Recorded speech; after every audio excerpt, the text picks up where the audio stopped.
Salut à tous, bienvenue, merci d'être avec nous dans ce côté green. Vous le voyez sur ces images, un côté green tourné au soleil au Golf Club d'Ezri où l'on s'intéresse aujourd'hui à la performance dans le golf avec un outil, vous allez le voir, que nous présente Emmanuel Ballong, le directeur du club. Le golf, comme le tennis et puis surtout comme le ski ici, est un sport très technique. Alors sport très technique, ça veut dire qu'aujourd'hui les gens zappent beaucoup et que pour arriver à les fidéliser, il faut absolument qu'on réponde très rapidement, je dirais, à leur attente. Donc ils n'auront pas la patience de ce que les autres générations ont connu, c'est-à-dire faire pendant 6 mois, 8 mois du practice et aller ensuite sur le parcours. Donc pour que le golf soit fun, parce qu'aujourd'hui c'est ce que les gens veulent, c'est qu'il soit fun, qu'ils prennent du plaisir, la technicité est notre obligation, je dirais, à mettre les gens rapidement en réussite, de façon à optimiser leur performance le plus vite possible, permet ainsi de pouvoir, je dirais, fidéliser nos membres et notre clientèle. J'ai découvert le Trackman avec Adrien Sadi qui est sur circuit européen et effectivement tous les joueurs aujourd'hui sur circuit européen utilisent cet outil. Alors comme tous les outils, j'allais dire que la spécificité c'est que d'autres clubs ici possèdent un Trackman, encore faut-il le faire vivre. Ça veut dire que ça demande des moyens humains, ça veut dire que ça demande de l'investissement et on s'est donné les moyens à Ezri de pouvoir mettre en place ça pour cette année, pour tout le mois de juin et juillet, août à venir, à mettre des personnes compétentes pour l'utilisation. Donc les gens bien sûr sont invités à venir découvrir cet outil qui permet de pouvoir optimiser leur club et leur fer. Le Trackman, c'est un radar Doppler. C'est une technologie militaire qui est utilisée pour traquer des objets dans l'espace. Ça apporte des données qui sont impossibles à voir à l'œil nu, comme un angle d'attaque, une orientation de la face, même avec des caméras très haute vitesse, on ne peut pas voir ces données-là. Dans l'utilisation du golf, on s'en sert pour traquer la balle dans les airs, mais aussi pour traquer le club dans la zone d'impact. Ce qui nous intéresse, comment le club arrive dans l'espace, est-ce qu'il arrive en descendant, est-ce qu'il arrive en remontant, est-ce qu'il arrive orienté à gauche, orienté à droite. Ça nous permet d'analyser plus finement encore le mouvement du joueur.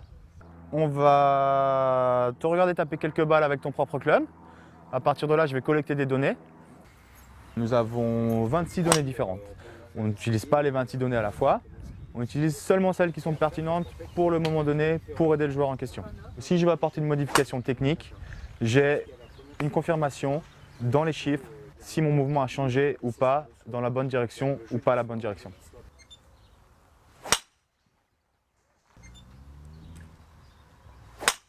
Avec ton driver, on a ta vitesse de club qui est de 106 miles, ce qui est quand même pas mal. On a un angle d'attaque descendant de 2 degrés. Donc là, l'idée après à terme, si tu veux augmenter ta distance, il va falloir la prendre plus en remontant, projeter un peu plus la balle, d'accord? Vitesse de balle 151 miles à la sortie du club, un petit peu trop de spin, 4200, ce qui fait que ta balle elle ballonne et tu perds de la distance. Donc toi tu joues, c'était celui-là, tu joues un shaft régular en 10,5, 60 grammes, on va essayer de trouver un peu moins de loft, une tête avec un petit peu moins de loft.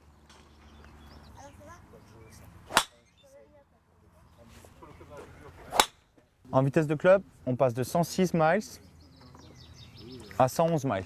C'est-à-dire que le shaft est plus adapté pour toi.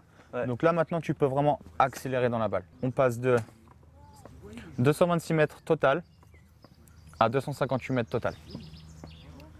Le Trackman, ça donne des chiffres, ça ne ment pas. Donc là, on est sûr de ce qu'on fait. On met des chiffres sur des sensations. Et après, ça nous aide sur le parcours, une fois qu'on a 55 mètres à faire avec un club, on va pouvoir être capable de faire exactement ce qu'on veut. Concrètement, le jeu d'Adrien Sadi s'est amélioré? Ouais, il n'y avait pas des grosses lacunes et on avait quelques petits soucis au wedging, donc sur des profondeurs en distance.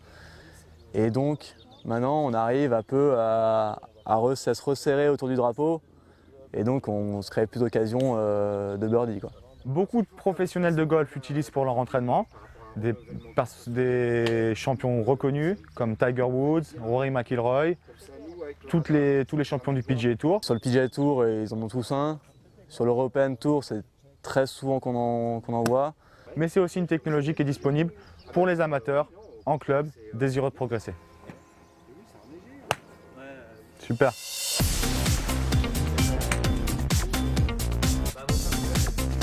Ouais, ça va, hein, pas mal. Mais donc voilà, donc c'est bien, mais juste dans le futur, il faut que tu fasses attention à ton chemin de club, d'accord?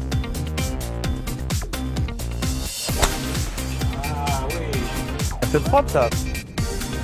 Voilà, merci beaucoup en tout cas au Golf Club d'Ezri et son directeur Emmanuel Ballon de nous avoir reçus. On se retrouve le mois prochain pour parler de la petite balle blanche. À bientôt, ciao.